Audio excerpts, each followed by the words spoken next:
The bread was smaller than her palm, and Marigold Penhallow had been staring at it for nearly an hour, trying to make it look bigger by sheer force of will. It would not become bigger.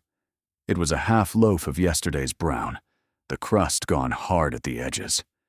She had taken it from the bin behind the baker's shop on Ludgate Hill 3 nights ago, and now there was only this, a piece the size of a small fist, and her younger brother Tobin was asleep on the pallet behind her, with his cheek pressed against her shawl, because he was always cold, even in summer, and this was not summer. She set the bread back inside the cloth and put it on the shelf above the hearth where the rats could not get it. There was a knock at the door, 2 soft taps, and a pause, as if the person on the other side was not certain whether knocking was still a thing one was permitted to do. Marigold stood very still. People did not knock at this door. The landlord shouted up the stairs. The other lodgers came in without asking. No one knocked. The knock came again. She crossed the small room and put her ear to the wood. "Who is there?" A man's voice, low and rough with cold. "Forgive me. I have lost my way, and I cannot feel my hands. I saw the light beneath your door." "There is a tavern at the corner," she said. "They will let you stand by the fire for a penny." "I have no penny." "Then you may walk to Bow Street." A silence. Then, very quietly, "I cannot walk that far. A quarter of an hour by your fire. Then I will go. I would not have a stranger find me in the morning and trouble herself with the burying." She closed her eyes. She thought of her mother, dead these 4 years, who had said once that the only thing the poor could afford to give was kindness, and that they should give it carefully, because it was their only currency. She slid the bolt back. The man on the threshold was tall, taller than the doorway accounted for, so that he had to bend his head, and so thoroughly soaked that the water ran from his coat in a thin, steady line onto her step. His hair was black and plastered to his forehead. His face was the color of old paper. He was perhaps 30, and he was looking at her the way a man looks at the last lamp on a long road. "Come in," she said, before she could think better of it. He came in. He moved like a man who had forgotten how his own legs worked. He went straight to the small red glow in the hearth, and when he reached it, he stopped, and did not sit down, because she had not told him to. "Sit," she said. "There is a stool." He sat. The stool was too small for him. His knees came up nearly to his chest. His shaking hands made a soft chatter against each other. She took down the kettle. There was water in it from the morning, and she swung it over the embers and added the last of the coal from the scuttle. "Are you robbed?" she asked. "No." "Hurt?" "No." "Drunk?" That earned her, very faintly, the corner of a smile. "No." "Then what?" He did not answer for a long moment. He was watching the kettle, as if it were the only honest thing in the room. "I had been walking some hours," he said at last. "I did not turn back when I should have. I am paying the price for it." It was not really an answer. She did not press him. The kettle began to whisper, and she lifted it off and poured a little of the hot water into a tin cup, and put the cup into his shaking hands, and he held it as though it were a living thing. "Drink it slow." "Yes." He drank it slow. She watched the color come back into his face, in small, unhappy stages. He had a good face, she decided. Not handsome, exactly. Too sharp at the jaw and too tired at the eyes. But a face that had been somewhere bad and come back. He looked at her properly for the first time. His eyes were gray, not the soft gray of doves, the harder gray of the river in winter, and they went over her face the way a man reads a letter he has been waiting for, and she felt the heat climb her neck and was grateful for the dim room. "What is your name?" he asked. "Marigold Penhallow." "Penhallow." He said it as if he were learning it. "I am Ash." My name is Ash. Just Ash? Just Ash. Tonight. She did not know what to make of that. She decided not to make anything of it. You may stay until the rain breaks, she said. No longer. My brother sleeps there, and he wakes early. Thank you. She turned back to the hearth. She did not want to look at him while she said the next thing. She said it anyway. There is bread on the shelf. You may have a quarter of what is there. A pause. You have not eaten. I have eaten today. That is a lie, Miss Penhallow. She went still. No one had called her Miss Penhallow in 2 years. The factory foreman called her girl. The landlord called her you. Miss Penhallow belonged to a different life, to a small house in Bermondsey, where her father had been a clerk and her mother had been alive. It is not a lie, she said, with her back to him. It is. Your hands shake more than mine did. You have not eaten in some time. You don't know me. I know hunger. I have seen it in better-dressed people than you. She turned. She meant to be angry. She had a great deal of anger banked inside her. But he wasn't pitying her. He was looking at her with something steadier. I have a brother, she said. He's 7. He has not eaten a full meal in 4 days. So you may have a quarter. Not half. A quarter is what I can spare. She climbed up to the shelf and took down the cloth, and she opened it with hands she would not let shake, and she broke the small, dark bread into 4 pieces. She gave him 1. She put 2 back, for Tobin, in the morning. The 4th she held in her own hand. He looked at the piece in his palm. He did not eat it at once. He looked at it for a long time, the way a man looks at a thing he did not expect to be given, and then he closed his fingers around it and bowed his head. When he raised his head again, his eyes were wet. She pretended not to see. Thank you, he said. His voice had changed, gone very low and very careful.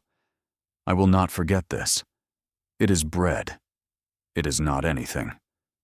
It is everything you had, and you gave me a quarter of it. Do not tell me what it is. She turned back to the fire. Behind her, she heard him eat, very slowly, very small bites, the way a man eats who has remembered that food is not something to be hurried. The rain was easing. He stood.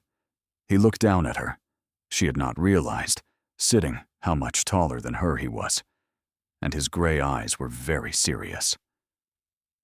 Marigold Penhallow. Yes. What is the thing you most want in the world? She laughed before she could stop herself. It was not a kind laugh. A whole loaf, with butter. Beyond that, my brother to grow up.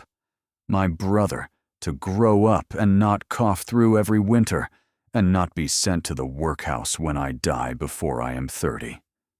She had not meant to say it. He took it as if she had handed it to him to hold. Thank you, he said. I will remember that also. He turned to the door. He paused with his hand on the latch. I cannot pay you tonight, but I am not in the habit of forgetting debts. You will see me again, Miss Penhallow. A pause. There is a gray horse at the inn called the Goose, 3 streets from here. The ostler is a man called Burr. In the morning, tell him the horse belongs to a man called Ash, and that the horse and what it carries are to be given to you in payment of a debt. I do not want a horse. What would I do with a horse? Eat it?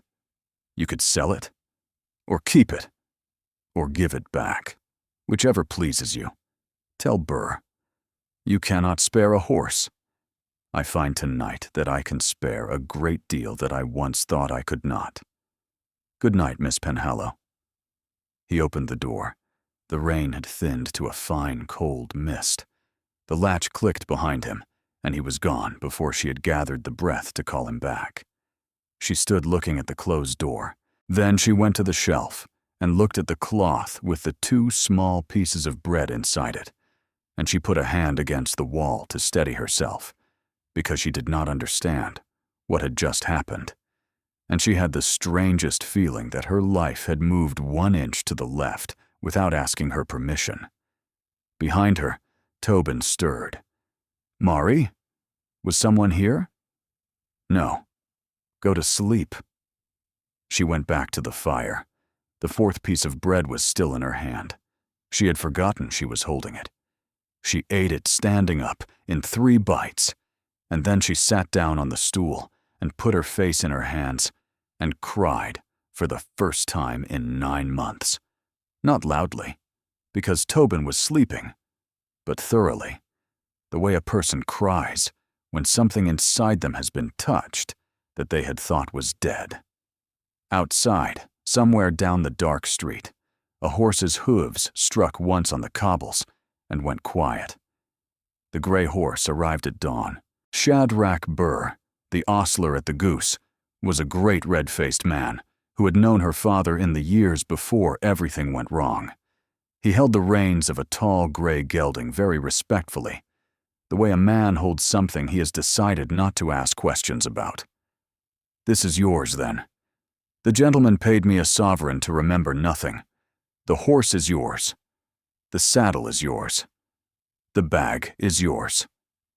The bag was leather, dark, well made, and heavier than it looked. Marigold carried it back through the alley with her heart beating somewhere up near her throat, and she did not breathe properly until she was inside her own room, with the door bolted and Tobin still asleep. She knelt in front of it. When she opened it, she made a small, sharp, breath-caught sound and pressed her hand over her mouth and stared. There was a whole loaf, fresh, a parcel of cheese, cured ham, 3 apples, a jar of honey with the comb still in it, tea, a folded woolen blanket, new, a pair of child's boots, sized for a boy of 7, and at the bottom, a small leather purse containing more coin than she had held in her hand at one time in her life.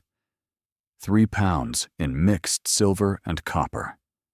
A folded paper was tied to it with a thin black ribbon.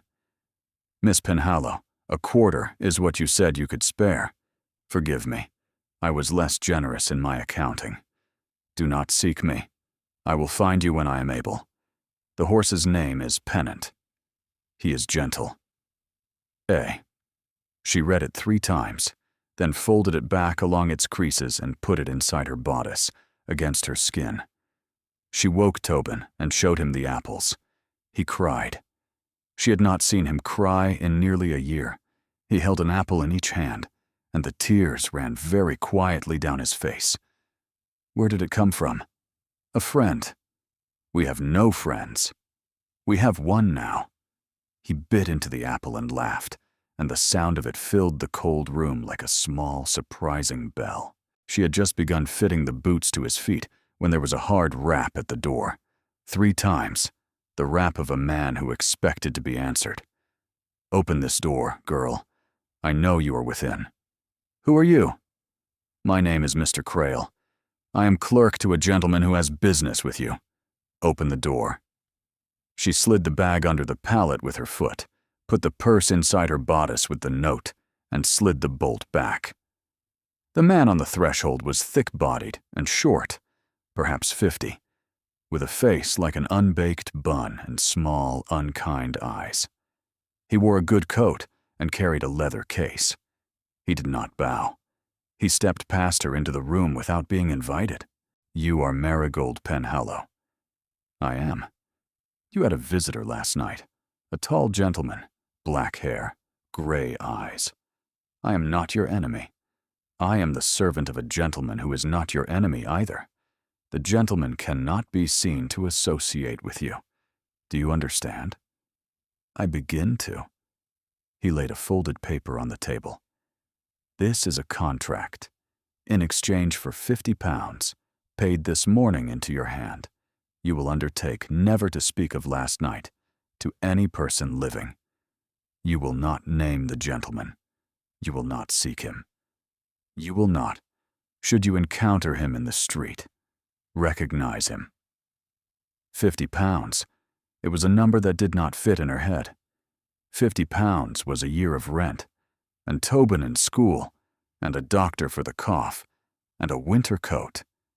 She could feel the whole shape of a different life sitting on her table, folded into a piece of paper, waiting for her to put her name to it. And if I do not sign, you will not be paid, and goods of unknown provenance in this parish have a way of becoming the property of the constable, who is a friend of my master's. Do you take my meaning?" She took his meaning entirely. The taste of it was iron in her mouth. "You are threatening me. I'm explaining the situation. Sign the paper, Miss Penhallow. Take the £50. Forget the gentleman. He has forgotten you already. He merely wishes to be certain of it. Has he? It does not matter whether he has or has not. He cannot afford to remember you." She looked at the paper. She looked at the purse. She looked at her brother on the pallet, who was watching her with their mother's enormous eyes. She picked up the pen. She set it back down. "I will not sign. I do not need £50 to forget a man I do not know. Tell your master I do not require his coin to keep my mouth shut, because my mouth was already shut. Good morning, Mr. Crail." Crail stared. "You are refusing £50. "I am refusing your contract. The two are not the same. Miss Penhallow, you are a poor woman in a bad room with a sick child. I am aware of that, sir. Good morning." He looked at her another long moment, then made a small, ironic half-bow and let himself out. She bolted the door behind him and slid down it until she was sitting on the floor. "Mari," Tobin said. He came across on his thin, bare feet and sat down beside her. "Did you do a brave thing or a stupid thing?" "I do not know. I think you did a brave thing. I think I may have done both." 3 days later, she came home from the rope walk to find a woman sitting on her stool, and the small leather purse from her bodice, which she had foolishly left under the loose brick, sitting on the table in front of her, untouched. The woman was perhaps 35, neatly dressed in dark blue wool, her hair drawn back in a knot so severe it looked painful. Her face was thin and intelligent and composed. Tobin was standing very straight beside the pallet, positioned between the woman and the loose brick, and Marigold loved him so much it hurt. "Mari," he said. "She came in. I told her you didn't say so. She came in anyway." The woman stood. "Miss Penhallow, forgive the intrusion. My name is Mrs. Halford. I am housekeeper at a private residence in Grosvenor Square. I have come on behalf of my master. I lifted the brick because I wished to assure myself the purse was still there, that you had not done what you were threatened into doing. You had not. I am glad. May I speak?" "Speak." "Mr. Crail is not employed by my master. He is employed by my master's uncle, who acts often in my master's name without his knowledge. The £50 Crail offered you was offered to protect the uncle, not my master. Your refusal has angered the uncle very greatly." Marigold did not move. "Go on." "My master is the gentleman who came to your door 6 nights ago. He gave you a name that was not his full name. It was not a lie. Ash is one of his names, the name his mother called him when he was a child. He gave it because he could not give you the others, and he did not wish to give a false name to a woman who had been kind to him." "What is his full name?" Mrs. Halford did not answer at once. "My master," she said, "is the 7th Duke of London. His given name is Tristan Ash, Varick Westcombe. He inherited the title 2 months ago on the death of his elder brother, a death which wasn't universally accepted as accidental within his own family. He is 29. He has lately returned from 3 years of military service in Portugal, somewhat changed by what he saw. He was, on the night he came to your door, walking off a private grief in weather that should have killed him. He believes, and I am instructed to say it plainly, that you saved his life. The silence in the room was the silence of a great many things falling into place at once. The borrowed manner, the way Burr had held the reins, the phrase cannot be seen to associate with you. The 50 pounds, the Duke of London. She had given a quarter of her last bread to the Duke of London. She sat down on the floor. "Mari," Tobin said, "I am thinking." "Hush." Mrs. Halford waited with her hands in her lap. "Why?" Marigold said when she could speak. "Are you telling me this?" "Because my master instructed me to." He said, "Tell her plainly, and tell her whom she has refused, and tell her she is now in a position of some danger, and tell her I will protect her if she will let me, and tell her I shall not approach her again until she has had time to consider what she wishes done." Danger. My master's uncle, Lord Marrowby, intended to have him declared incapable by reason of fever contracted abroad, and to take the regency of the dukedom for himself. Your refusal of his contract has made that more difficult. There is now a great deal of money and power at stake, and you stand lightly across his road. My master does not wish you broken. He sent me to ask what you wish to do. Marigold laughed. It came out cracked. "What I wish to do is to go back 6 nights and not open my door. I shall tell him so. You shall not, because that is not all. What I also wish to do is to see him again. Once. Not because of what he is. I did not know what he was, and I do not much care. Because of who he was in this room. He sat on that stool. He thanked me for a piece of bread, as though I had given him a kingdom. I should like to see whether the man on the stool and the Duke in the square are the same person." For the first time, Mrs. Halford smiled. It changed her thin, composed face entirely. "My master said you would say something of that kind. Will you come to him, Miss Penhallow?" "Tonight. By the side entrance through the mews. I shall meet you, and bring you home before midnight, and your brother shall be safe with a respectable woman of my acquaintance, whose references you may inspect. No one else shall know." Marigold looked at Tobin. "Yes," she said. "I will come." Mrs. B. Halford rose. "At 7. Wear the cloak you have. Bring nothing. He will be very glad you have come." She let herself out. Marigold went to the cracked glass above the washbowl and looked at her own face in it for the first time in some weeks. "Tonight," she told the green-eyed woman in the glass, "you are going into a duke's house through the back door. You are going to look him in the eye, and you are going to find out which man he is. You are not going because you want to. You are going because someone has to." The woman in the glass had not entirely made up her mind, but there was something in her, now, that had not been there 3 days ago. A small, upright thing, lit at the center, that had not been there since she had been a girl in Bermondsey with a piano nobody could play. The mews ran behind Grosvenor Square, like a darker street, tucked behind a brighter one. Mrs. Halford opened the green door before Marigold touched it. "You are early by 4 minutes. I had hoped you would be. Come." The garden behind the wall was small and stripped to its winter bones. They climbed a service stair, and on the small landing, Mrs. Halford laid one hand against a paneled door. "He has been pacing this room since 5. He has not slept. If he is short with you, it is the body, not the man. I shall not be injured by anything done in this house tonight." Spoken like a woman whose injuries do not happen in houses. Are you ready? "No." "Open the door." The room was a small library, low-ceilinged, lined with books, a single lamp burning on a writing table, a fire making a small, steady noise. Standing in front of the fire with his back to the door was the man who had come to her room 6 nights ago in a borrowed manner. He turned.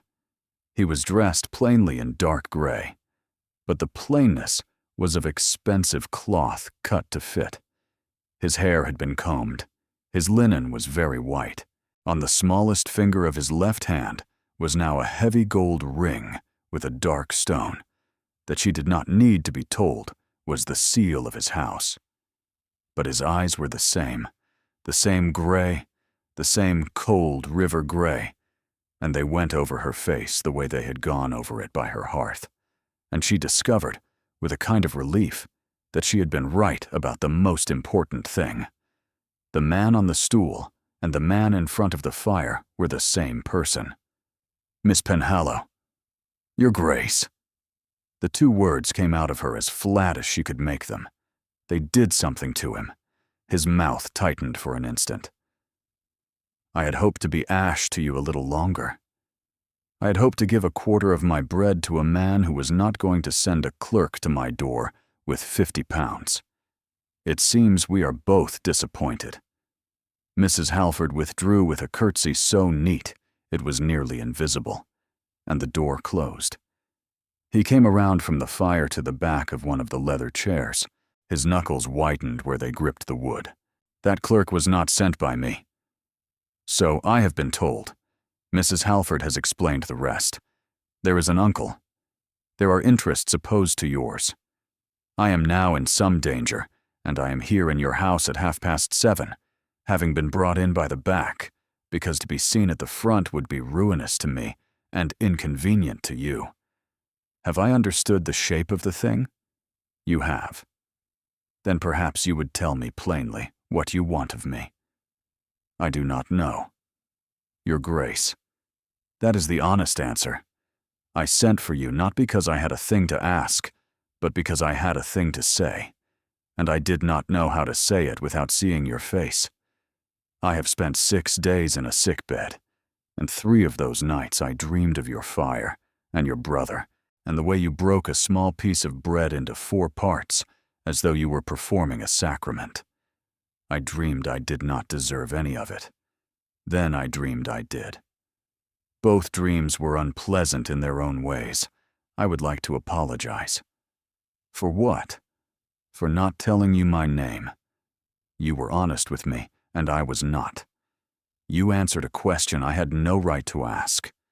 You told me what you most wanted in the world, and you told it me, knowing nothing about me. And I have carried that answer in my mouth for 6 days, and I have not been able to put it down. It was a thing said by the fire, Your Grace. People say a great deal by a fire. Was it not true?" She did not answer. "Miss Penhallow, it was true. Then I will not pretend I did not hear it." He drew breath. "My uncle intends to have me declared unfit. The grounds will be a fever, supposedly contracted in Portugal, supposedly the cause of erratic behavior, including my disappearance from my club on the night of the 18th, which is to say, the night I was at your door. The proceeding will open in the Court of Chancery within the month. He has put your name on a list of witnesses. Crail went to your door to obtain a signed statement that I had not been there. You declined. He cannot now produce a paper that says so. He has therefore another problem. He must remove the inconvenient woman who can contradict him." Remove. That word was deliberate. He would not dare. He has dared a great deal already. "I propose 2 things. First, that you and your brother quit your room tonight. There is a small house in Bloomsbury, owned outright by Mrs. Halford in her own name, in which her elder sister Mrs. Cleeve has lived alone since being widowed. Mrs. Cleeve will be glad of the company. Your brother shall have a doctor in the morning. The arrangement cannot be traced to me. You will be safer there. Your Grace, hear the second before you refuse the first.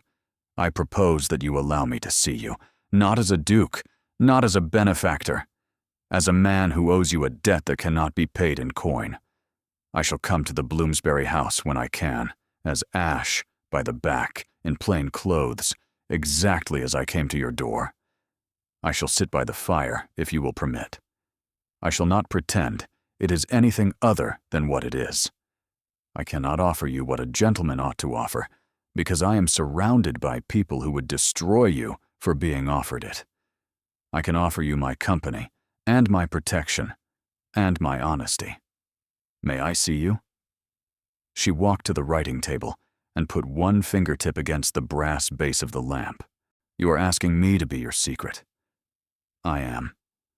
"You are offering me what in return? Doctors, tutors, coal, bread, your company in private." "Yes. I am the 7th Duke of London. I appear, on paper, to have a great deal. I have, in reality, very little I can give without harming the giver. I am offering you what I can give without harming you." She turned. "I am not refusing. I shall come to the Bloomsbury house, because Tobin needs the doctor. I shall move tomorrow. As to the second thing, you ask whether you may see me. I shall answer that question after I have lived in the house for a fortnight. Not before. I will not give you my company while I am still grateful to you for the roof over my head. After a fortnight, when the gratitude is finished and only the choice is left, ask me again. If the answer is yes, it will be a yes you can trust." He looked at her for a long moment. "You are the only person in 5 years to set a condition on me that I have wanted to keep. That is a poor reflection on the people you have known." "It is a fair reflection. Your terms are accepted, in their entirety, with thanks." She nodded once. Her hand was on the door when he spoke again.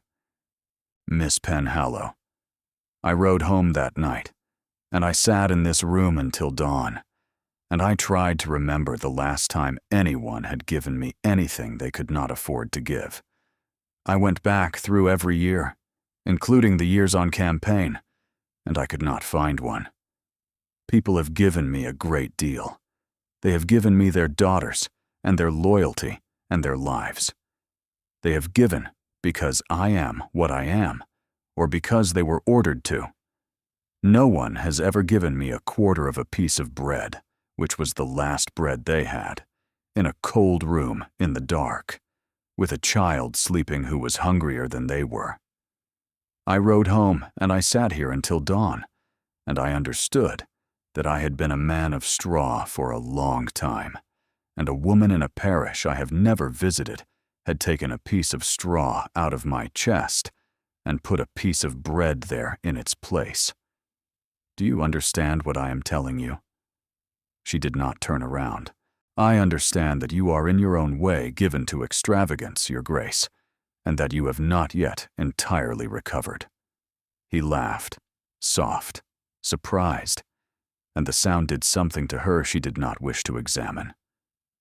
"Probably so. Good night, Miss Penhallow."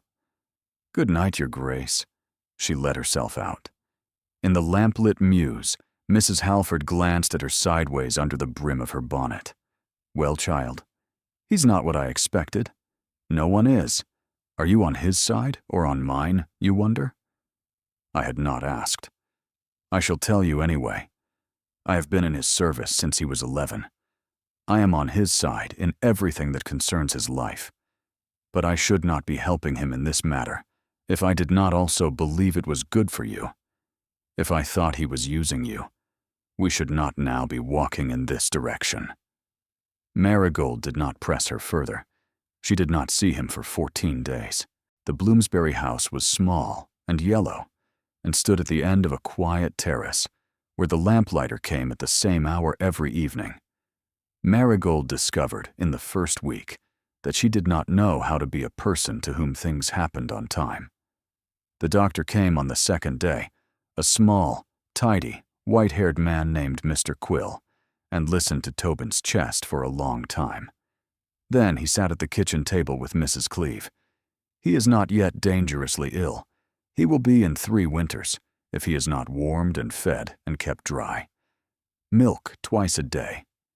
Meat at noon. No walking out in the wet. A window kept ajar by half an inch in cold, because the air in this city is poison and a closed room is worse. Have I made myself clear?" "You have," said Mrs. Cleeve. "Miss Penhallow, your hands." She showed him. He turned them over, looked at the splinters and the tar in the lines of her fingers, and said, "You will not be returning to the rope walk, I take it." "I have not yet decided." "Decide." "Good day, Miss Penhallow. Eat something while I am gone." By the 5th day, she had stopped listening for the night cart.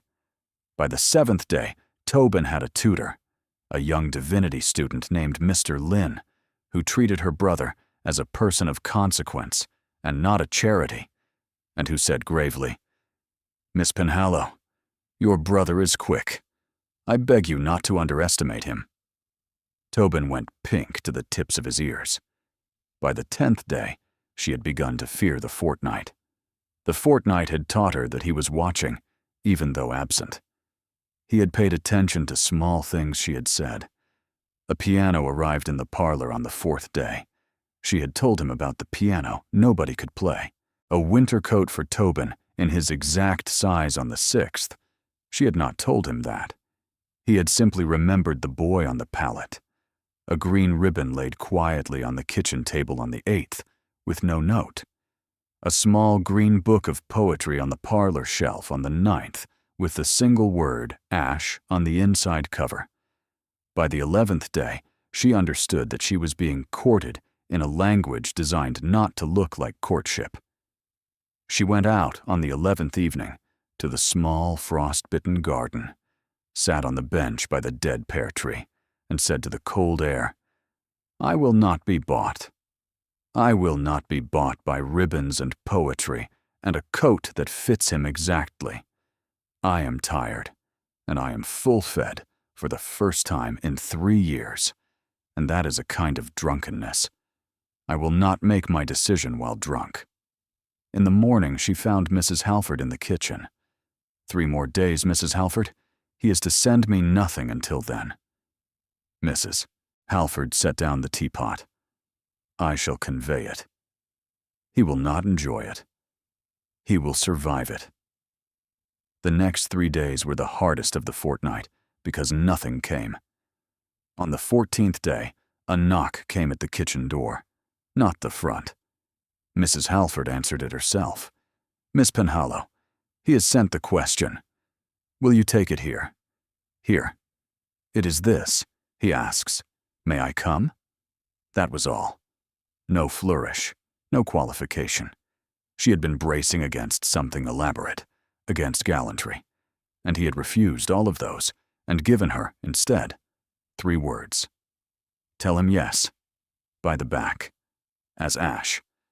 Tobin to be in the room, if Tobin wishes to be. Tobin shall wish to be. That child has been asking after him since the boots. Tonight." He came at 8:30, on foot, in plain dark clothes. Mrs. Cleeve let him in without a word. Tobin looked up first. His face went still and bright, and then very serious. "Sir." He stopped in the doorway. "Master Penhallow. Mari said you might come. Will you sit down? Thank you." He sat in the chair Tobin pointed him to, laid his hands on his knees, and looked at Tobin with an exact, undivided attention that did not have any condescension in it. Tobin gave him the small, grave nod of a man recognizing a peer. "How is the cough?" "Better, sir. Mr. Quill says I am not to walk out in the wet. That is sound counsel. He is a good doctor. He is also bald, but I think it is impolite to mention it." "Then we shall not mention it, and we shall keep it between us." Tobin nodded, satisfied, and returned to his book, and only then did the Duke lift his eyes and look at her. "Miss Penhallow." "Your Grace." "Ash, if you please." We agreed. "Ash." "Good evening." A silence, not uncomfortable. The fire snapped. "May I see what you are making?" She lifted the half-made shirt. He looked at it gravely. "You sew very neatly." "My mother taught me. She sewed for the parish.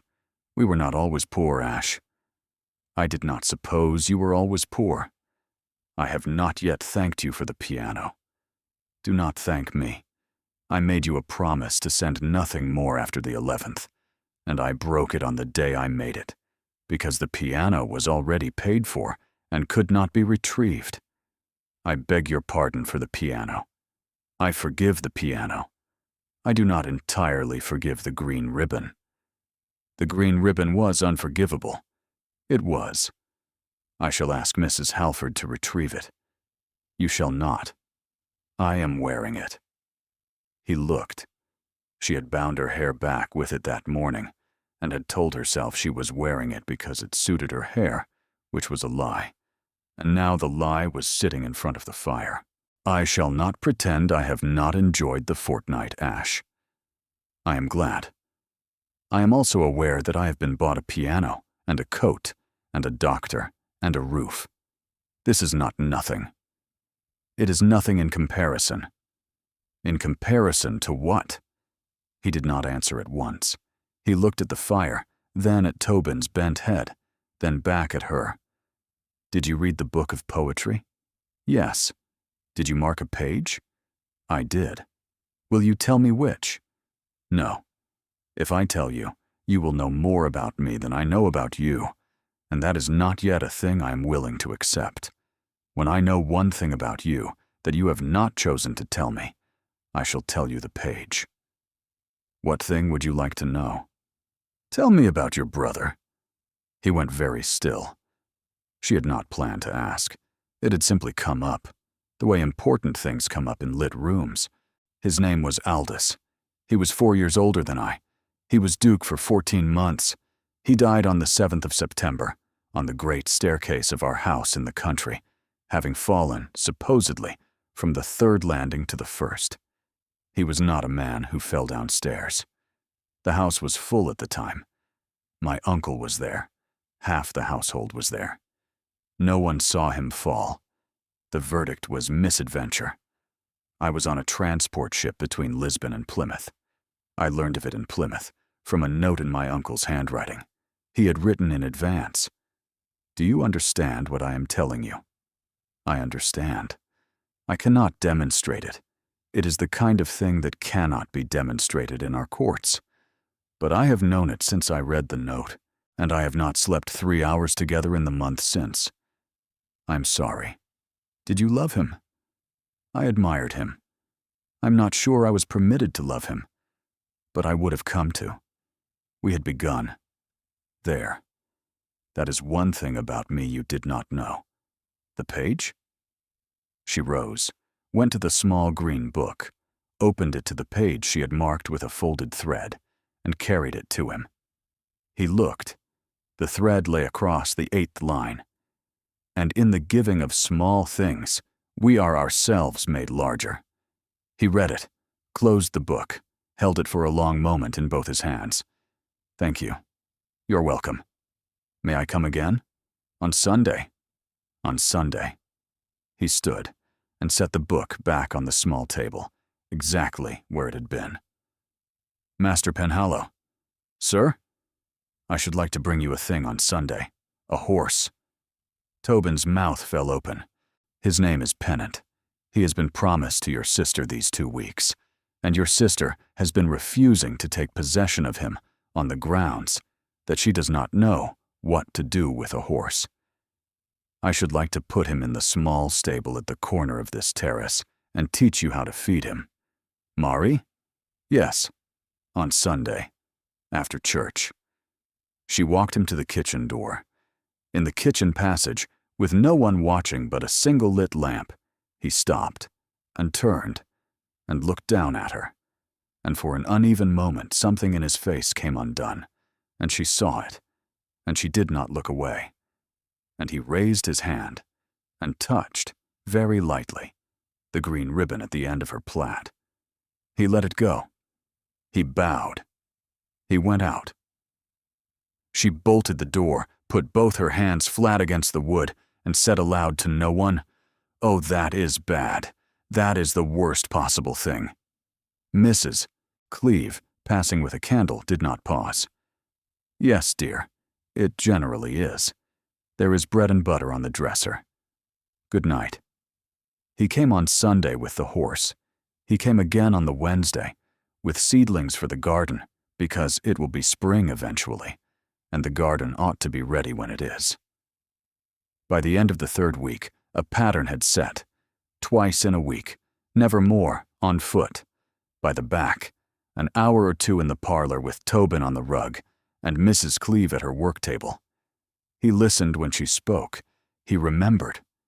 He sat at the piano on the 4th visit and played, badly, a piece his mother had taught him. And Tobin laughed at the badness, and he laughed at himself.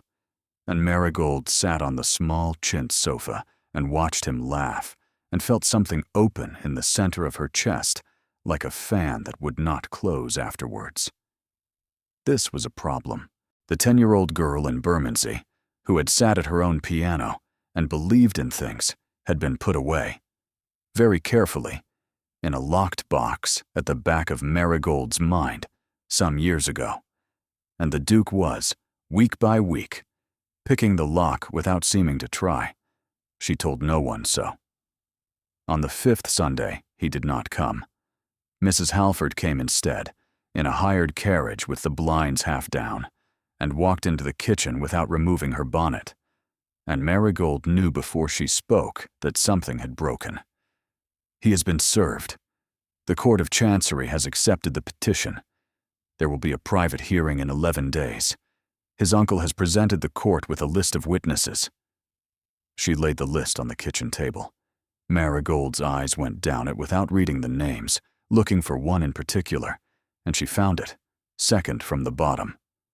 Miss Marigold Penhallow, of Vine Court, in the parish of St. Giles, to give evidence concerning the disordered behavior and erratic state of mind of His Grace on the night of the 18th of November. I am to be his witness, against him. Yes, he intends to call you also, on his side, to swear to what actually occurred. He has asked me to ask whether you will swear. Of course I shall. Listen to me, child. To swear in a private proceeding is to be entered on the public record. By the end of the week, your name and your circumstances will be known to every person in the city who reads. You will be the woman in the parish who was visited by a duke in the rain. You will be that woman for the rest of your life. Mr. Quill will not visit that woman. Mr. Lynn will not teach the brother of that woman. Do you understand?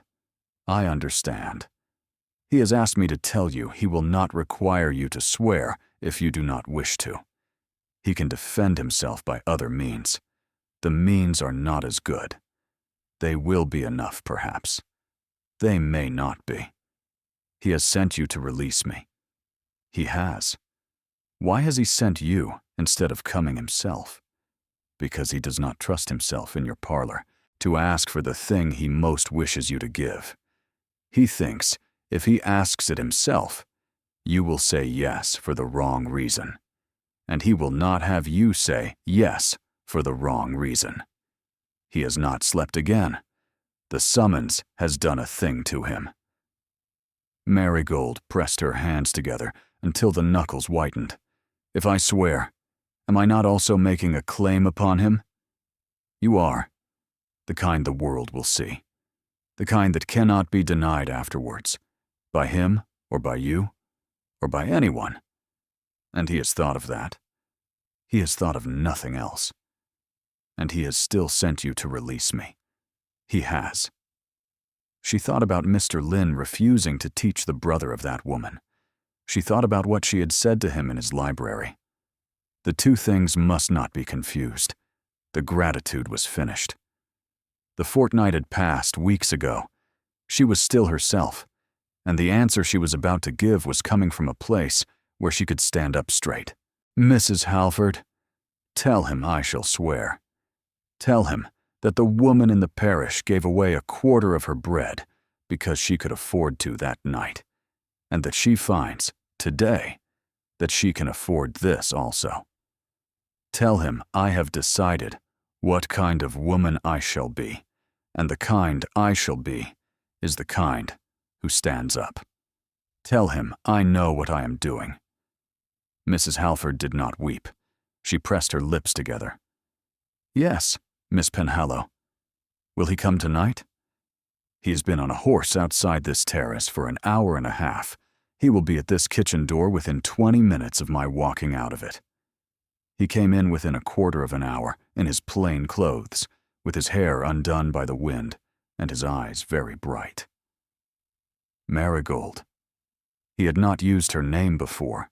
The sound of it in his mouth was the sound of a man who had been keeping it under his tongue for some time and could not keep it under any longer. Say it again. Marigold. Once more. Marigold Penhallow. Yes. Now you have said my name 3 times in your own house instead of in mine. Tell me what you came to say. He came around the table, stopped an arm's length away, his hands deep in the pockets of his coat as though he did not trust them. "I came to ask you to reconsider. On the grounds that I do not, in my heart, believe my title is worth your name. I shall not reconsider. It is not your title we are protecting. It is your brother's memory, and your tenant's livings, and your nephew's inheritance. Mrs. Halford has explained these things to me. I am not sentimental about your dukedom.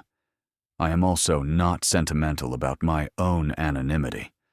I have been anonymous all my life. It has not protected me from anything. I shall try the other way now. You will be hated. By people whose love I do not seek. You will be cut.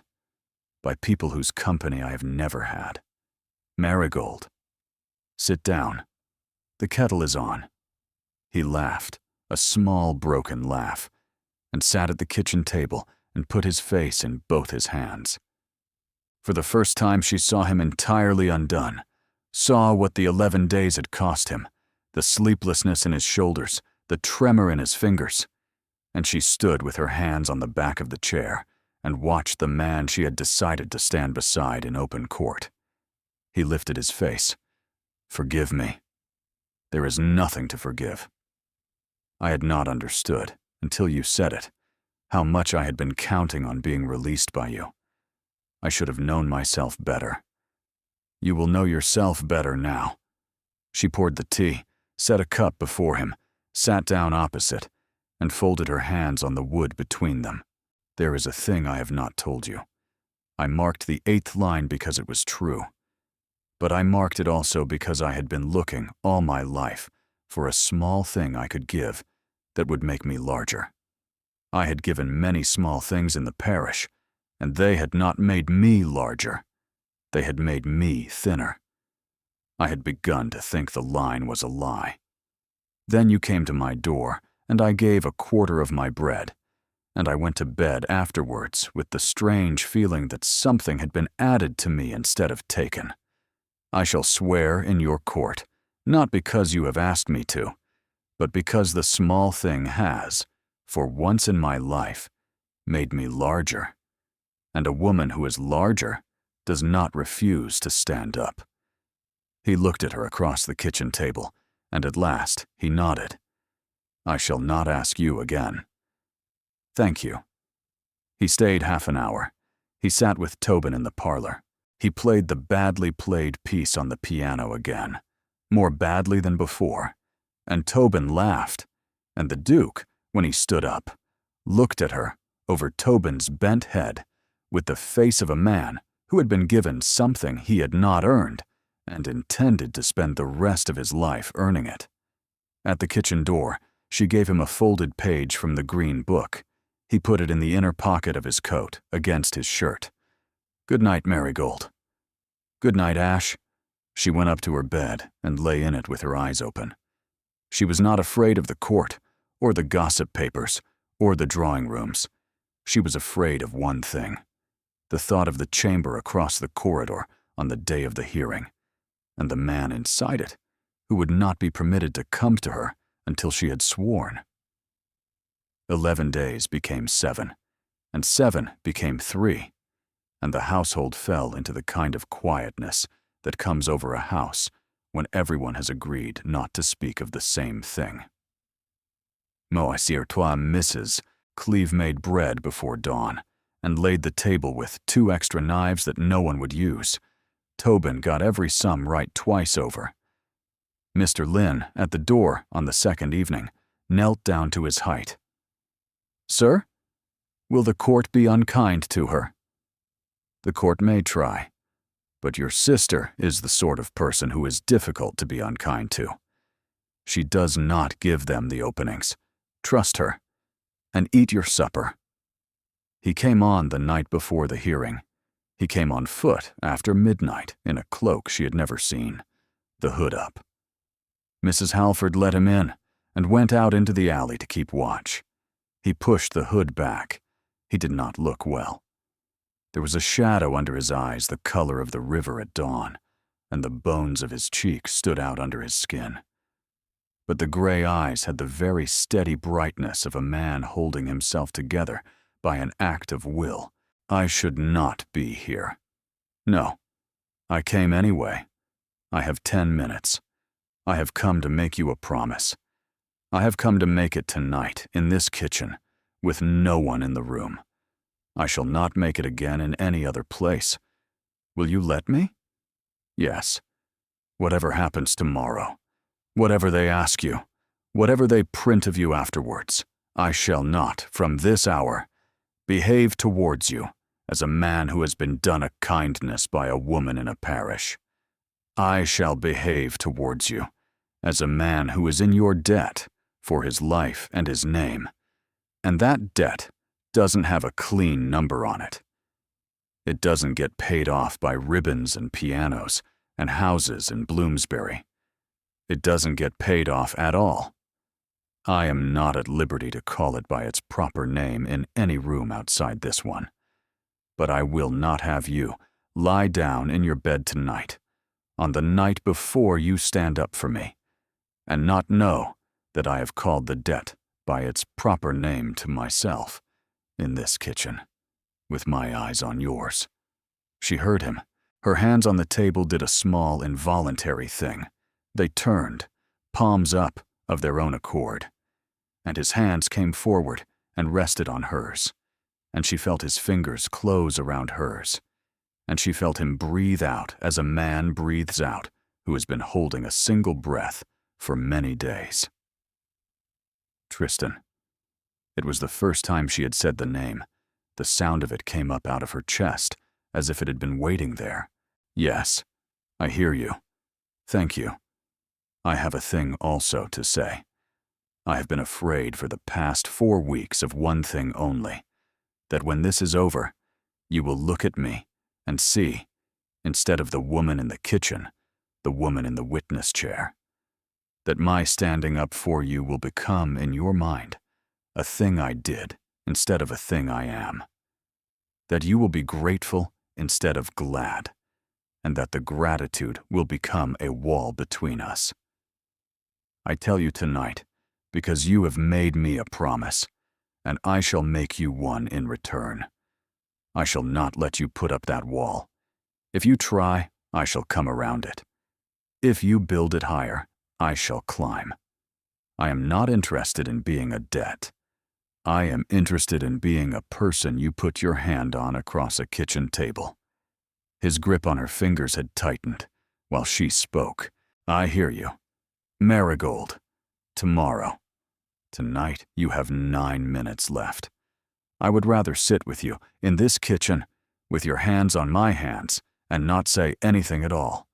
Will you let me?" "Yes." They sat. The kitchen ticked. Outside in the alley, Mrs. Halford coughed once, a small, dry, social cough, reminding them she was still there. After a long time, he reached inside his cloak and laid on the table a small, folded square of paper, sealed with red wax that had no crest. "It is a letter. It is for tonight. I do not wish you to read it tonight. You have your work tonight, and the letter will only distract you. You shall read it after the hearing, whatever the hearing comes to. I shall put it somewhere safe. And if you find, while you are in that chamber, that you cannot say what you have prepared, I want you to know the letter says, among other things, that you are released. I understand. The door opened softly. Mrs. Halford put her head in. "Sir, it is time." He stood. He held her hands another moment, then raised them, both, and turned them over so the backs were uppermost, and bent his head and set his lips, very briefly, against the knuckles of her right hand, and then her left, exactly and gravely. He drew the hood up. He went out. She put the letter in the small wooden box on the kitchen shelf. She went up to her bed, said her testimony through to herself twice, in the order Mrs. Halford had drilled, and slept 4 hours. It was enough. The morning was clear, the first clear day in 2 weeks. Mrs. Halford had brought a dress at 6, dark green wool, plain at throat and wrist, no lace, a collar of plain white linen, a witness's dress. It fit her exactly. She tied her hair with the green ribbon and looked at herself in the small glass. You will be calm. You will be exact. You will not embellish. You will say what is true, and the truth will be enough, or it will not. The woman in the glass nodded once. Tobin was at the kitchen table with his porridge. He looked up. "Mari, you look like Mama. In the picture. The one in the drawer." She had not expected it. It went through her like a thin, clean knife. "I shall take that as a kindness, Tobin." It was meant to be one. The court was a low, square, paneled room on the second floor of a building she did not know the name of, with 3 commissioners at the head of a long table and a single chair at the foot for the witness, and a row of clerks against one wall. Behind a low rail sat perhaps 9 men in dark coats, solicitors, 2 journalists with notebooks, and at one end, very upright, the man she did not need to be told, was Lord Marrowby. He was older than his nephew by perhaps 30 years, shorter and heavier, and his face was the face of a man who had been disappointed in his life and decided to be repaid for it. He looked at her once. The look said, "You will say the words I have arranged for you to say, and then you will be done." She did not return it. The thin gray commissioner administered the oath. She swore. Mr. Stain, the petitioner's solicitor, rose. "Miss Penhallow, on the night of the 18th of November last, did a gentleman come to your door?" "He did, sir." "Did you know him?" "I did not." "He gave you a name?" "He said his name was Ash." "What was the condition of this gentleman?" "He was wet through, sir. Cold. His hands were shaking. He had walked some distance without sufficient covering, and he was, in my judgment, an hour or 2 from being seriously ill." "You judge this on what experience?" "I have lived in St. Giles for 4 years, sir. I have seen men in that condition before. Some of them have lived, some have not. I know the difference at sight." "Did the gentleman appear to you to be in his right mind?" It was the question the whole thing turned on. "He appeared to me, sir, to be a man who had made a foolish decision and was paying the price for it. He was tired and cold, and he had not eaten. He spoke clearly.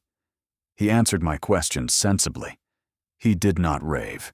He did not say anything strange.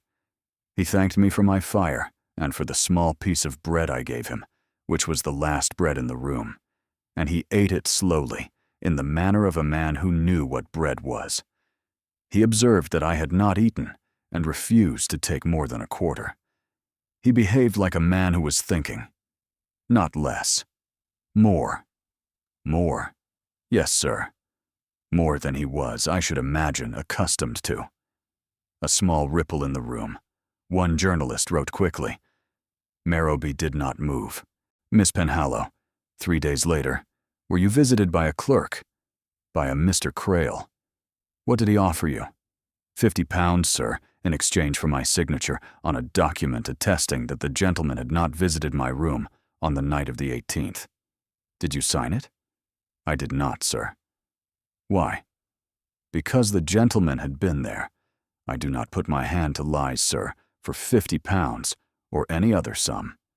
My mother taught me my letters. for the purpose of telling the truth with them, and I should not like to face her on the other side and tell her I had used them otherwise. The room had gone very quiet.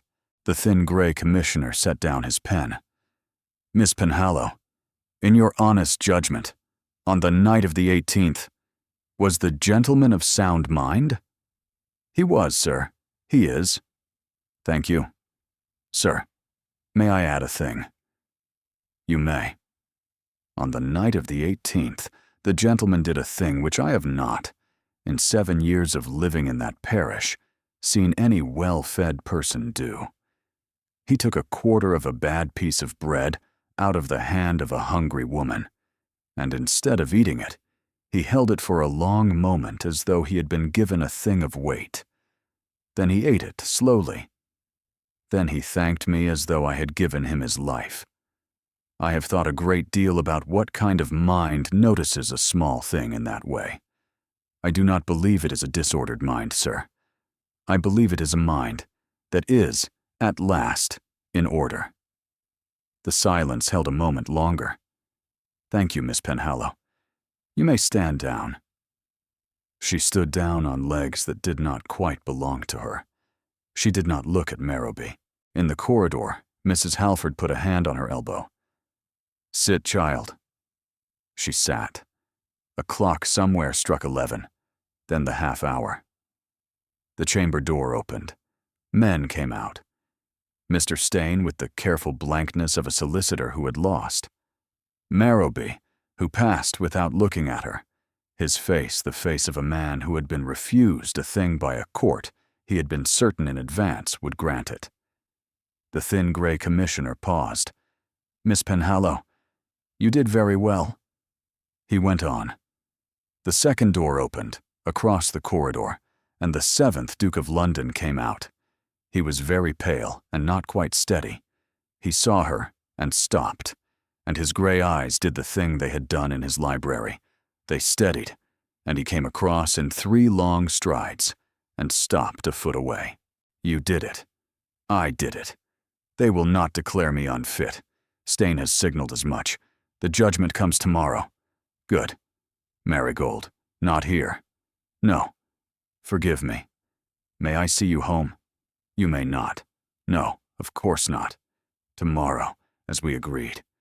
Go home, Tristan. You are about to fall down in this corridor, and I shall not be permitted to catch you." He went home. Mrs. Halford took her home. She held Marigold's hand in both of hers, the way, and let go only at the kitchen door. Tobin was on the rug. He saw her face, set the book aside, came across on his small bare feet, and put his arms around her waist. "You did it. I knew you would." She held him for a long time. She did not weep. She had been told once by her mother that the kind of weeping that comes after a thing was the wrong kind, and one ought to save it for before. So she did not weep after. She went down to the kitchen, took the small wooden box off the shelf, took out the folded paper, and broke the seal. The letter was not what she had expected. 3 lines, no salutation, no signature. "You did not give me a quarter of your bread. You gave me my whole life back. Whatever the court says, that has been done, and cannot be undone. And I shall live the rest of my life in the shape of the woman who did it. A." She read it 3 times. She folded it. She did not burn it. She put it back beside the lavender, closed the lid, and went up to bed. She slept 7 hours. The judgment came at 10 the next morning. Mrs. Halford brought it in a single sentence at the kitchen door. "The petition is dismissed. Costs are awarded to my master. The uncle has been advised by his own counsel to leave London by Friday, or be served with a countersuit." The carriage took Marigold across the city in white winter light. It did not stop in the mews. It stopped in front of the Duke's house, in broad daylight, in front of every window in Grosvenor Square that was open enough to see her, and a footman in dark green livery put down the step and offered her his arm. And Marigold Penhallow, in a plain morning gown and a worn cloak, walked up the white steps at 10:15 on a Thursday and did not look to either side. The hall was high and bright and very quiet. Mrs. Halford took her cloak. The Duke was in the great library, long, with tall windows down one side, bookcases down the other, a fire big enough to roast a sheep in, and at the far end, a long blue sofa. He was lying back against the cushions, with one arm across his eyes. At the sound of her step, he took his arm down and laughed. It was a small, ragged, exhausted laugh. The laugh of a man at the end of a bad fight who had won and could not yet feel the winning. "You are in my house, by the front door. I am. Mrs. Halford has decided that the rules of the past 4 months no longer apply, and I have decided not to argue with her. That is a wise decision. Come here." She came. She did not, at first, sit. She stood beside the sofa and looked down at him, at the hollow under his eye, at the dressing gown of dark red wool, at the bare foot, ridiculous and intimate, that had escaped from the rug. "You are not to get up. I had not intended to. You are unwell. I am tired. There is a difference, but it is small at the moment." She sat at the end of the sofa near his feet and pulled the rug a little further across his bare ankle, and he watched her do it without comment. And at last, she sat back and let out a breath she had not known she was holding. "Has he gone?" "He will be gone by Friday. He shall sail for Italy on Saturday week. He has cousins there. They will not enjoy his visit." "Will he come back?" "Eventually. Not soon. Not in any season in which I am still alive. We are safe." "We." "Yes. You said we." "I have been saying we in my own head for some months, Marigold. I have not said it aloud because I had not the right. I am not biting it back today. I shall say we if you permit it." "I permit it." "Good. Tristan." "Marigold. I have read the letter." He went still. "I read it last night. It was the right 3 lines. I shall not show it to anyone. I shall not pretend you did not write it. I should like, if you are going to live the rest of your life in the shape of the woman who gave you 1/4 of her bread, for the woman to be in the room while you do it. Not at the end of a corridor. Not in a Bloomsbury parlor twice in a week. In the room. Will you have me in the room, Tristan?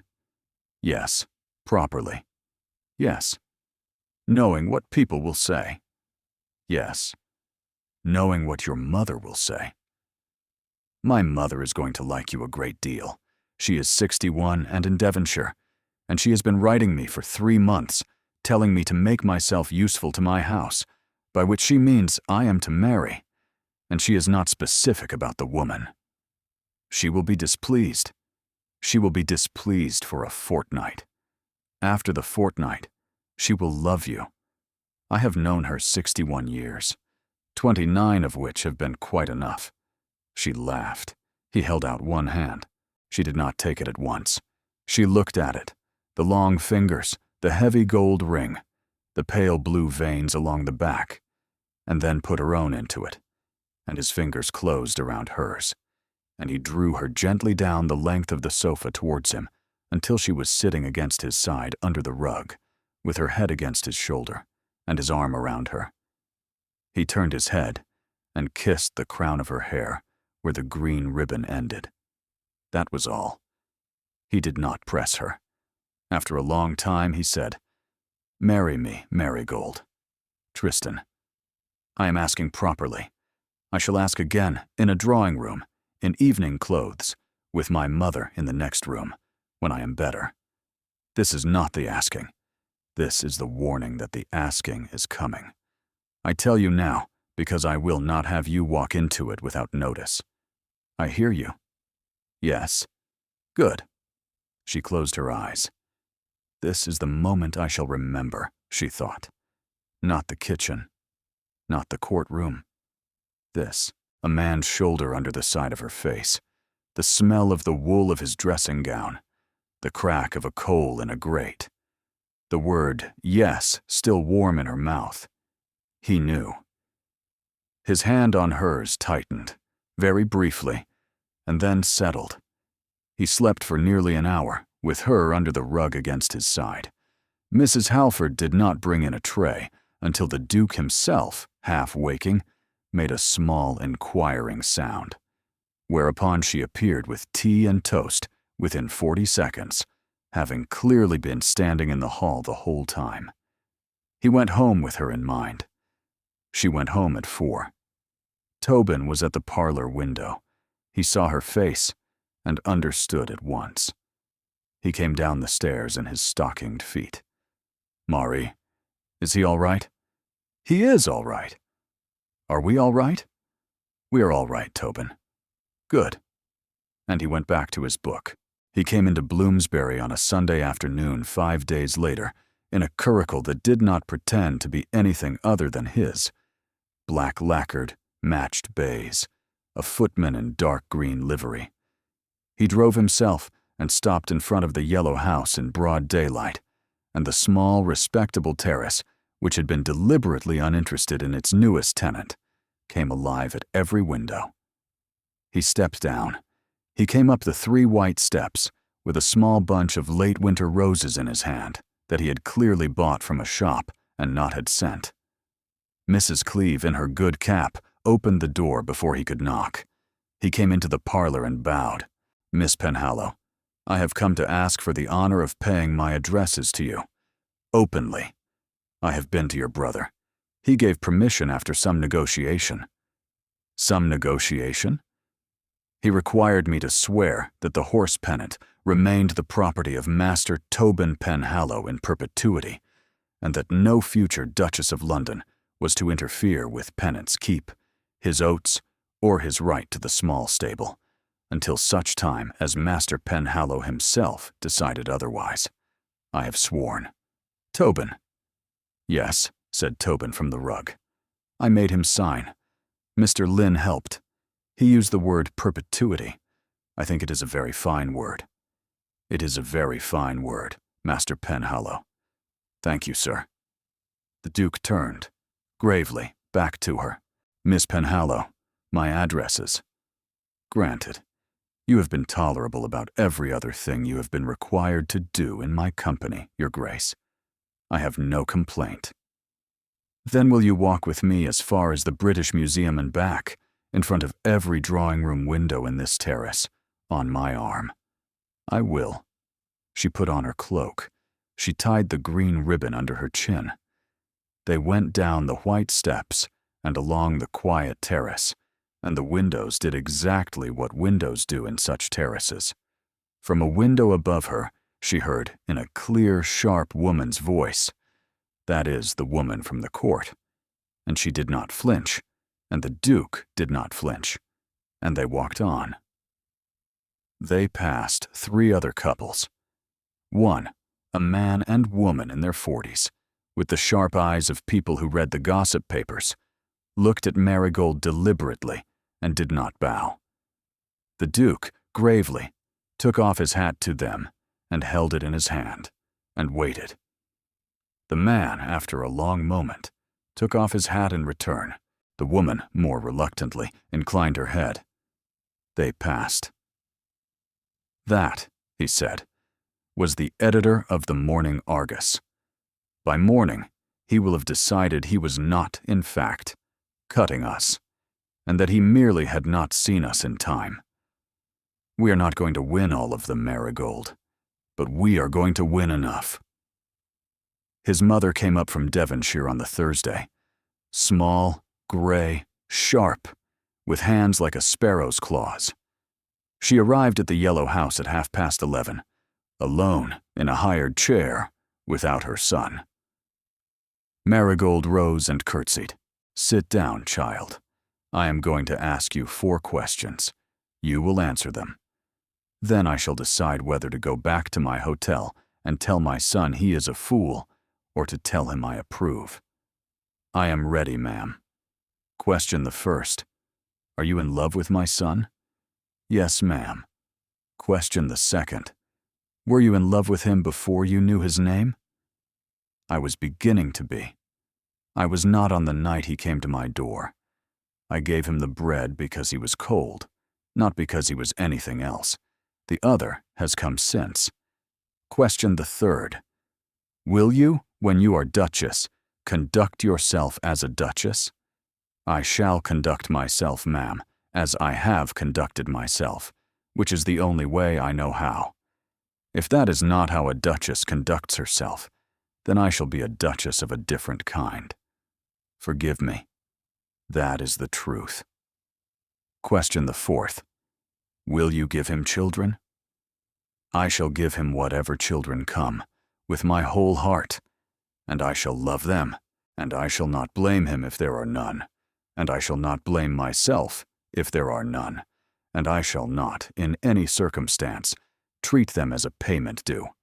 They are not a payment. They are children. The dowager looked at her for a long time. I had hoped to dislike you. I find I am unable to. It is a great inconvenience to me, and I shall not forgive you for it quickly. I shall stay to luncheon. Tobin came in. The dowager interviewed him, and was, by the end of it, sitting with her thin claw of a hand briefly on the top of his dark head, and she gave Marigold a single sharp, considering nod over it. It was as much of a blessing as she would give in one morning. It was, Marigold understood, more of a blessing than she had given to most. The Duke came at 4. He took her hand, kissed it, sat back. Did she eat my mother? Your mother ate luncheon. We are something. I do not know what to call it. That will do. He went down on one knee on the parlor rug, gravely on the rug Tobin liked to read on, and took her hand. Miss Marigold Penhallow, will you marry me? I will. Then we shall be married in May, in the chapel at the country house, with my mother in the front pew, and Mrs. Halford in the second, and your brother giving you away, and Mrs. Cleeve presiding over a great many flowers, and we shall be very happy. Is that acceptable? It is acceptable. Stand me up. My knee is not what it was. She stood him up. Mrs. Cleeve, passing the parlor door, did not pause. Yes, dear. It generally goes that way. There is a roast chicken at 6. Will the gentleman stay? The gentleman will stay, Mrs. Cleeve.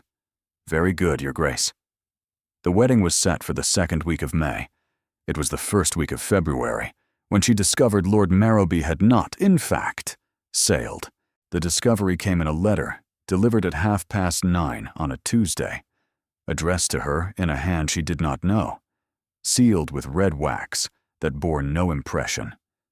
It said Lord Marrowby had been advised by his physicians that the Italian climate must wait a little longer, that he had taken rooms in Mayfair, and that he should be grateful for half an hour of her time, alone, on a matter of utmost importance to her brother, at 3 on Thursday. It was so completely not a threat on its face that the not threat of it filled the kitchen like a smell. He cannot touch the boy, Mrs. Halford said. He has nothing to touch him with. He has decided I am the easiest piece on the board to upset. If I do not go, he shall come here. Tobin will see him. I will not have Tobin see him. I shall go to Mayfair on Thursday at 3. I shall come home and tell Tristan that evening exactly what has passed. Tobin first, Tristan second, Marrowby last. Tristan is going to be very angry with both of us. For one evening. Then he shall not be. She walked up the steps of a tall, narrow house off Grosvenor Place at 3 on Thursday in a plain gray gown. A manservant let her in, led her up 2 flights, opened a door, and Lord Marrowby sat in a velvet chair by the fire, his hands folded over the head of a stick. He did not stand. Miss Penhallow. My lord. Sit, please. I shall stand. I shall not be long. He had grown thinner. There was a yellow tinge in the whites of his eyes. He had the air of a man who had been told recently that the body he had counted on for 63 years was no longer entirely on his side. "You wrote about my brother." "I did. I have made inquiries into the circumstances of your brother's parentage. The circumstances are not entirely uncomplicated. Your father, the late Mr. Penhallow, was not, by certain accounts, the boy's father. There is a midwife in Bermondsey who is alive and remembers a great deal. There is a possibility, Miss Penhallow, that the matter could be brought into a court, and that the question of your brother's name and parish settlement could be reopened, and that he could be removed from your custody and placed in the workhouse of the parish to which the court determined he properly belonged. I do not say this would happen. I say it could be made to happen by a man with the resources and with sufficient motive." She did not move. "What do you want?" "A single signed statement from you, in your own hand, recanting your testimony before the commissioners. You shall say you were confused. You shall say you misremembered the date. In return, I shall lose interest in your brother's parentage. You shall be married in May to my nephew. We shall not meet again." It was beautifully done. She admired it in the abstract, the way one admires a thing one has been shown by an enemy who is, unmistakably, very good at his profession. Then she heard her own voice, very calm. "My lord, my brother is the son of my father. He is my brother. That is the only relevant fact, and it is not a fact a court can change. I shall not sign your statement. I shall not recant my testimony. I shall, however, walk out of this room in the next 2 minutes and go directly to my fiancé, and I shall tell him what you have said in your exact words. I should imagine he will give it to his solicitors before nightfall, and they will give it to the magistrates by Friday. I should imagine you will not, in fact, sail for Italy on Saturday week or any other Saturday. I should imagine, my lord, that you have miscalculated very gravely about the sort of woman I am about to become." The hand on the head of the stick had whitened at the knuckles. "You will sign."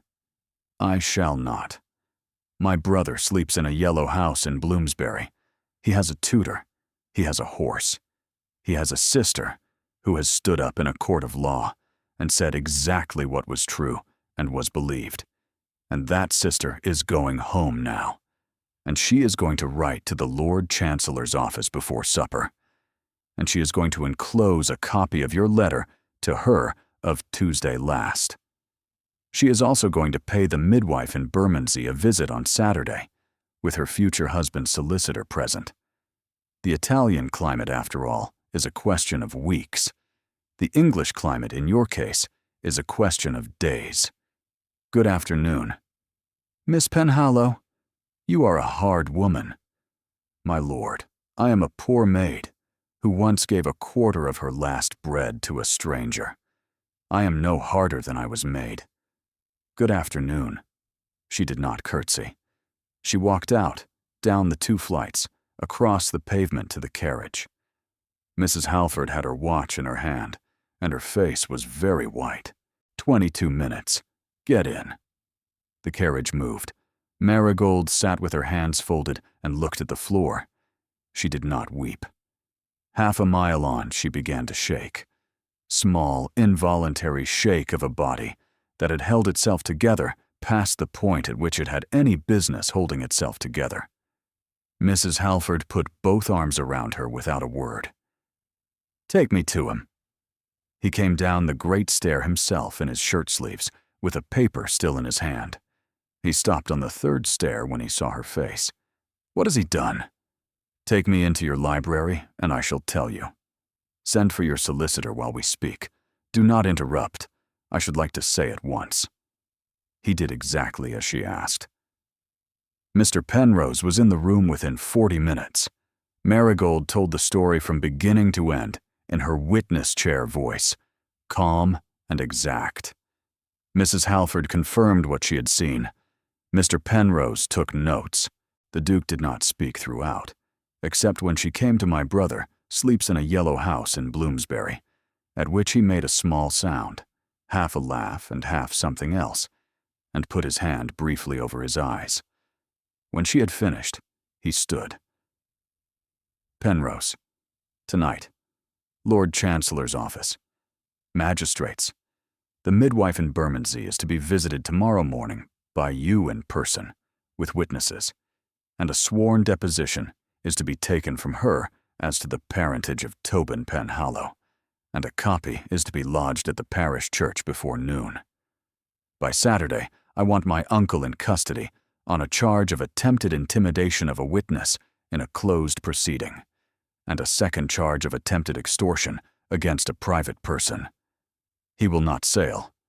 He will see a small room in Cold Bath Fields by Sunday night. It is clear, Your Grace. Mr. Penrose went. The Duke turned to her and took both her hands. You went into a room with him alone.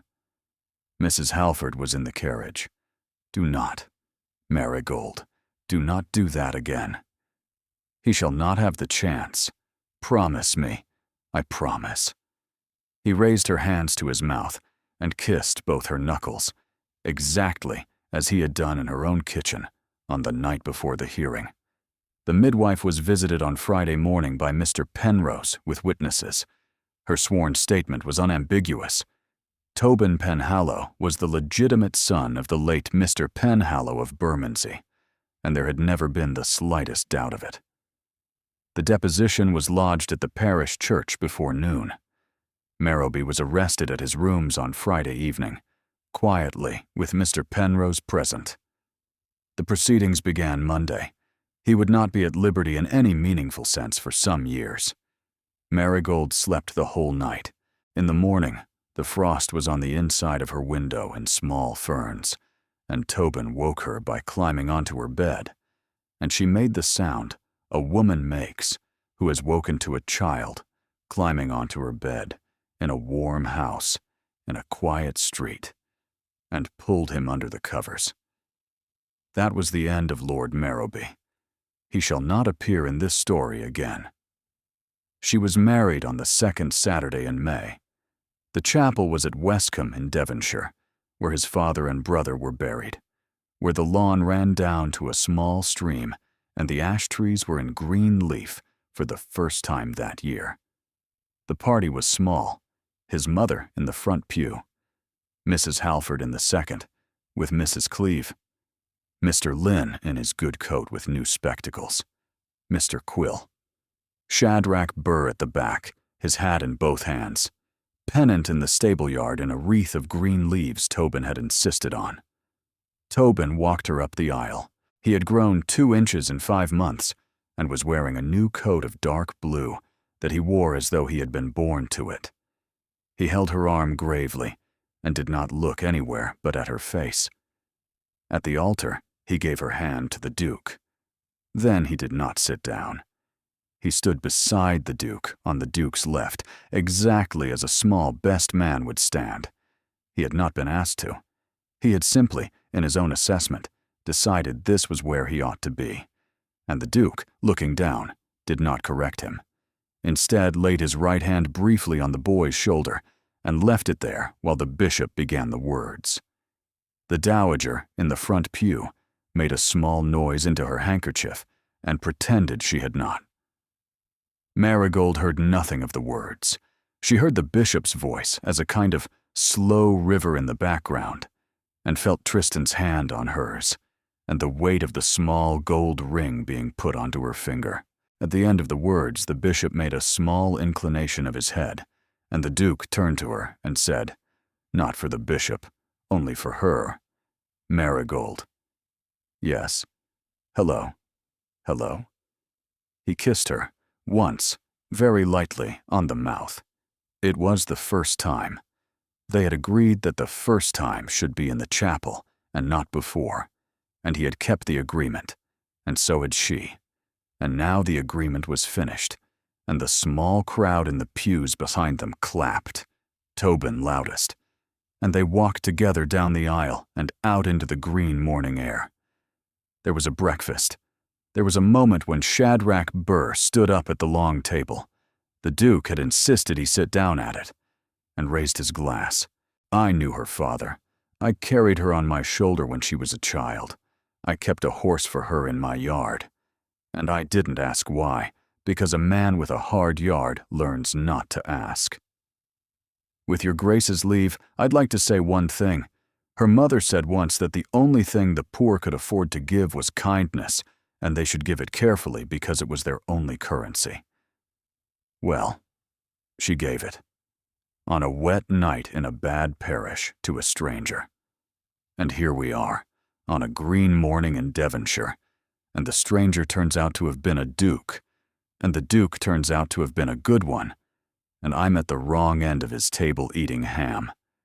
Which is to say, ladies and gentlemen, give it.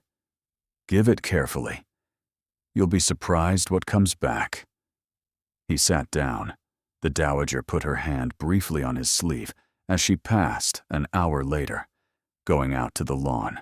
He looked at the place where her hand had been for a long time afterwards, and did not speak of it, and Marigold loved him for that also. They did not go on a wedding tour, 3 weeks at Westcombe instead, with Tobin and Mrs. Cleeve. Tobin learned to ride pennant on a lead in the small paddock, and fell off twice, laughing both times. Mrs. Cleeve, by the end of the first week, had given the head cook a recipe for a particular kind of currant scone, which the head cook had never thought of. Mr. Lynn came down for a long weekend. Mrs. Halford came up for the second week. The dowager came to dinner on alternate evenings and asked sharp questions. Tristan, in those 3 weeks, was a different man. Or rather, he was the same man, but the man as he had been in his own head when he came to her door in the rain, before he had remembered he was anything else. He laughed more often. He slept 8 hours a night. He stopped carrying his stick within 10 days. He played the piano badly twice for Tobin and Marigold, and the dowager, who had heard from the next room, came in on the second occasion and said, "I have not heard you play that piece since you were 9. You played it badly then also. It is good to hear it," and went out again. On the last night they walked after dinner down the long lawn to the stream. The air was warm. The light over the western trees was a long, pale green. He stopped. "Marigold, there is a thing I have not told you. I told you, on the night I came to your door, that I had been walking off a private grief. That was true. It was not the whole truth. I had been walking, in fact, for hours longer than was wise, in weather no sensible man would have stood out in, because the grief had been pressing on me by inches for 3 months, and I had stopped attending to my own care in any honest way. I do not say I was reckless of my life. I say I had grown indifferent to it, and indifference, in a man my size, in that weather, would have done the same work as anything else if I had walked another mile. I knocked at your door, because the lamp under the crack was the most honest thing I had seen in 3 months, and because some part of me, in spite of everything, still wanted a fire. Tristan. Wait, there is a little more. I rode home that night. I sat at my desk in this house, and I took out a list I had made earlier. A list of people I owed something to in the world, in the form of thank you, or apology, or kindness. There were 47 names on it. I read them through. There was no name on the list of a person who had done me a kindness I could not repay. Not one. I added a 48th, Marigold Penhallow, Vine Court, St. Giles. And I understood that the 48th was different. The other 47 could be paid. The 48th could not, because the kindness had been disproportionate and given without expectation, and refused, in advance, to be paid. I burned the first 47 names. I copied yours onto a fresh piece of paper. The new list had 1 name on it. It was sufficient. I have not told you. I tell you tonight, because I should not like to begin the rest of it without your knowing. She stood in the long, pale green light by the stream. Tristan. Yes. Sit down." She made him sit on a flat stone by the stream. She knelt in front of him, in her good green walking dress, and took his face between her two hands. "Listen to me. I did not save your life. The bread did not save your life. What saved your life was the kind of man who, having been given a quarter of a piece of it by a stranger in a parish, sat with it in his hand for a long moment and recognized what it was. There are men in this country who would have eaten that bread without noticing it. There are men in your own family who would. You did not. That was already in you. I happened, by the grace of God, or my mother, or both, to be standing by the door when it opened. I am very glad I was. But I shall not, even now, accept the credit for the man.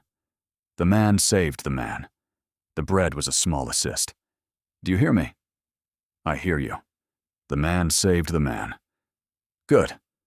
On one condition. That the bread also gets some of the credit in private, in our own house, for the rest of our lives.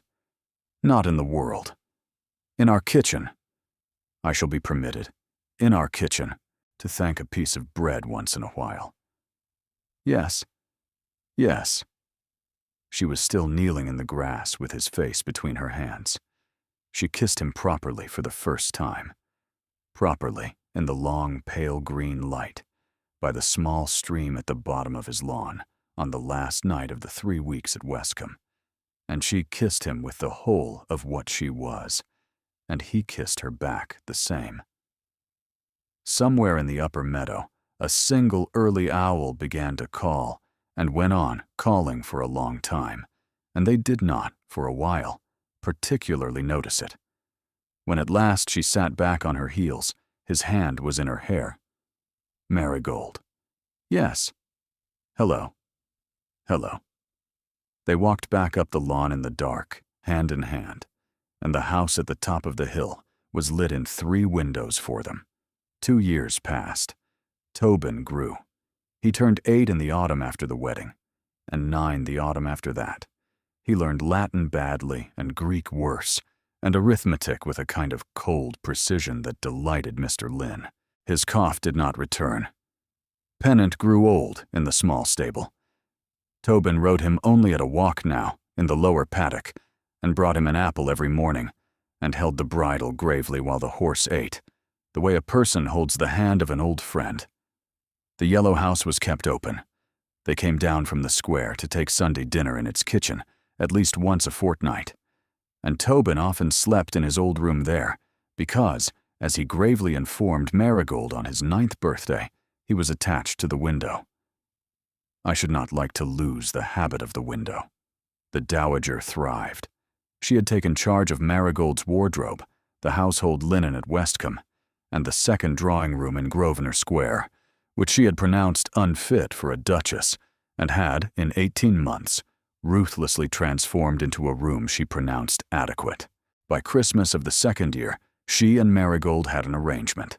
The dowager managed everything she chose to manage, and Marigold managed everything else, and neither of them mentioned the arrangement, and it worked very well. It was the 2nd February, a Sunday afternoon.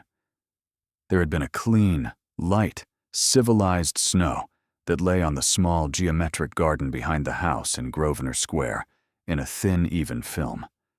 A fire was lit in the small library on the 2nd floor. Tobin was downstairs in the great library with his Latin. Mrs. Cleeve was somewhere arguing with the head cook about soup. Marigold was sitting on the rug in front of the small library fire in a plain woolen gown, with her hair down her back in its plait, with the green ribbon in it. Tristan came in. He stopped in the doorway. You are on the rug. I am. There is a perfectly good sofa. The rug is closer to the fire. You are 7 months pregnant, Marigold. You are not going to be able to get up off that rug. Then you shall lift me up off it later. He laughed. He came in and lowered himself, with a certain amount of grace and a certain amount of caution, onto the rug beside her, with his back against the sofa, and stretched his long legs towards the fire, and laid his right hand, very lightly, on the round of her belly under the wool of her gown. The small thing inside her, which had been quiet for an hour, kicked once, hard against his palm. He smiled. "Hello, you," he said to the belly, very low.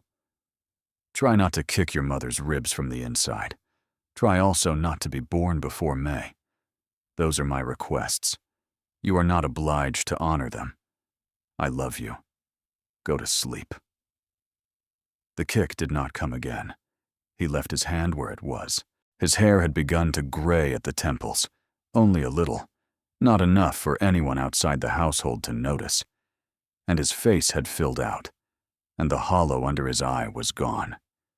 He looked, simply, like a man who had been sleeping 7 hours a night for 2 years, which he had. "Tristan, do you remember what you said in the kitchen on the night before the hearing? You said you would behave towards me as a man who was in my debt for his life and his name. You said the debt did not get paid off. I remember. I said that also. It hasn't, has it? It hasn't. You shall not, in fact, ever pay it off. I shall not. Good. I've decided, on reflection, that I quite like being unpaid. It keeps you on your toes." He laughed, a real laugh, low and easy, and leaned over and kissed the top of her head. "What do we tell the child, when the child is old enough to ask, about the night?" He thought about it. "We tell the truth, in whatever shape the child can hold at the age of asking. We do not invent a story. We do not call it a fairy tale. We do not say, a poor maid once shared her last bread with a stranger, and the stranger came back as a duke. We do not, even in our own house, treat the matter as a thing that happens in books. It happened. It happened to 2 people. It happened in a bad room, in a bad parish, on a bad night, between 2 human beings, neither of whom had any business being where they were. The thing that came of it was not magic. The thing that came of it was a great deal of work, and a great deal of luck, and a great deal of help. Mrs. Halford, Mrs. Cleeve, your brother, my mother, Mr. Penrose, Shadrach Burr, Mr. Lynn, Mr. Quill, the bishop, and at the center, a woman who was, on the night she opened her door, exactly the person she was on every other night, and who did, on that night, what she would have done on any other night, because she was that person. You did not become someone different. The night did not transform you. You showed who you were. The world rearranged itself slightly to take account. That is a good answer. I've had 2 years to prepare it. It is still a good answer." She lay against his shoulder for a long time. The fire went down. Neither of them got up to mend it. Down in the great library, 2 floors below, Tobin's voice rose and fell in his Latin recitation. From somewhere in the back of the house came Mrs. Cleeve, victorious, instructing the head cook in the proper method for the soup. "Tristan, yes, once, in our kitchen, thank the bread." He smiled against her hair. "Thank you," he said quietly, into the warm air of their own small library, on a Sunday in February, with his hand on the round of her belly, and the small thing inside her sleeping. "Thank you. Thank you." He said it 3 times. It was enough. Some loves, it turned out, did not begin with thunder. Some did not begin with great sweeping declarations across great rooms, or with chance meetings in ballrooms, or with names exchanged at the door of a carriage in the rain. Some began, instead, with a quarter of a hard piece of bread, broken carefully into 4 parts, in a cold room on a wet night, in a parish. Nobody in the city had reason to visit, and given by a woman who had nothing left to give, to a stranger who had nothing left to take, because the woman's mother had told her, long ago, that kindness was the only currency the poor could afford, and that one ought to spend it carefully, because one would be judged by it on the other side. She had spent it carefully. The judgment, when it came, had not been the judgment she had been expecting. She was, on the day she walked into the 7th Duke of London's house in Grosvenor Square, through the front door, no different from the woman she had been on the night she had opened her own door to him in the parish. She had merely been seen, at last, by a man in a position to act on having seen her, and he had acted, and she had stood up to be acted upon, and the standing up had been the difficult part, and the standing up had been hers alone. It is not, in the ordinary way of stories, the Duke who saves the poor maid. It is the maid who saves the Duke. It is the maid who saves the maid also, by being a person worth saving in the first place, and by refusing, at every opportunity that was offered to her, by every well-meaning hand and every unkind one, to be anything less. If you have stayed with Marigold and Tristan to the end of their story, thank you. Thank you for sitting in the cold room. Thank you for waiting on the green door in the mews. Thank you for standing in the corridor of the court. Thank you for the long, pale green light by the stream. If their story has, in some small way, reminded you that the smallest kindness given honestly to a stranger may turn out to be the loudest thing you ever do, and that the people who notice such kindnesses are the people worth keeping in your life, then it has done its work, and you have done its work with it. If you are not yet subscribed to this channel, please consider it. There are more stories waiting, more impossible kindnesses, more quiet courage, more long, pale green evenings, and you, by being here, are the reason these stories continue to be told. Until next time.